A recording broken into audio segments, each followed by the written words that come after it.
Good morning students. आज हम पाठ 10 क्रिया और काल, दो अलग अलग टॉपिक है बेटा, लेकिन एक ही लेसन में है। लेसन का नाम हमारा क्रिया है, लेकिन उसमें बेटा काल का भी टॉपिक है।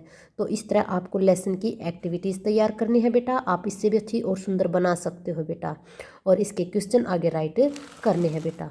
सबसे पहला क्वेश्चन हम राइट करेंगे क्रिया के बारे में, क्योंकि पहला टॉपिक हमारा क्रिया का है बेटा। तो क्रिया किसे कहते हैं? तो बेटा दिन भर में हम बहुत सारे काम करते हैं, क्रियाएं करते हैं, ठीक है, वो सब क्रिया में ही आते हैं बेटा।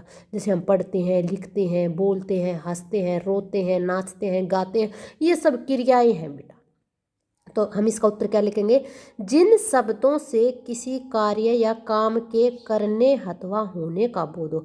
वो शब्द जहाँ से हमें ये पता चलता है कि बेटा ये काम किया गया है या उसके होने का बोध हुआ है, उसे हम क्रिया कहते हैं। जैसे बच्चे फुटबॉल खेल रहे हैं, तो बच्चे काम क्या कर रहे हैं? खेलने का। तो खेल रहे हैं ये क्रिया शब्द है बेटा, ठीक है।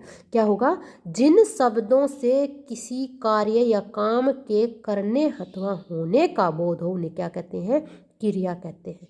जैसे बच्चे फुटबॉल खेल रहे हैं।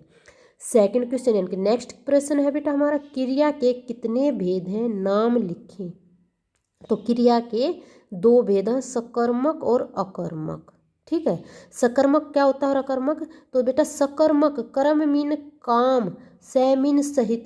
तो जिस क्रिया के साथ काम होता है, कर्म होता है बेटा, जहाँ पर कर्म की आवश्यकता होती है वो सकर्मक क्रिया कहलाती है। अकर्मक बेटा ए मीन बिना कर्म मीन काम, बिना काम के क्रिया, जहाँ पर कर्म की आवश्यकता नहीं होती। देखो मैंने परिभाषा आपके सामने लिख रखी है बेटा, और जूम क्लास में भी मैंने इसको क्लियर किया था बेटा। तो देखो सकर्मक, जिस क्रिया के साथ कर्म आवश्यक होता है उसे सकर्मक क्रिया कहते हैं। जैसे बच्चे खाना खा रहे हैं, तो बच्चे क्या खा रहे हैं? खाना। तो खाना क्या है? यहाँ पर कर्म है बेटा। अकर्मक, जिस क्रिया के साथ कर्म आवश्यक नहीं होता उसे अकर्मक क्रिया कहते हैं। जैसे बच्चा सो रहा है, बच्चा क्या सो रहा है? हमें कोई कर्म नजर नहीं आ रहा, कोई भी। मैंने आपको बताया था सकर्मक और अकर्मक की पहचान करने के लिए बेटा क्रिया के साथ क्या या किसे लगाकर हम प्रश्न करेंगे। यदि हमें आंसर मिलता है, उत्तर मिलता है, तो बेटा सकर्मक, और यदि हमें उत्तर नहीं मिलता वो अकर्मक। जैसे यहाँ पर देखो बच्चे क्या खा रहे हैं, तो खाना हमें उत्तर मिला बेटा सकर्मक। बच्चा क्या सो रहा है, हमें कोई आंसर नहीं मिला बेटा, तो अकर्मक।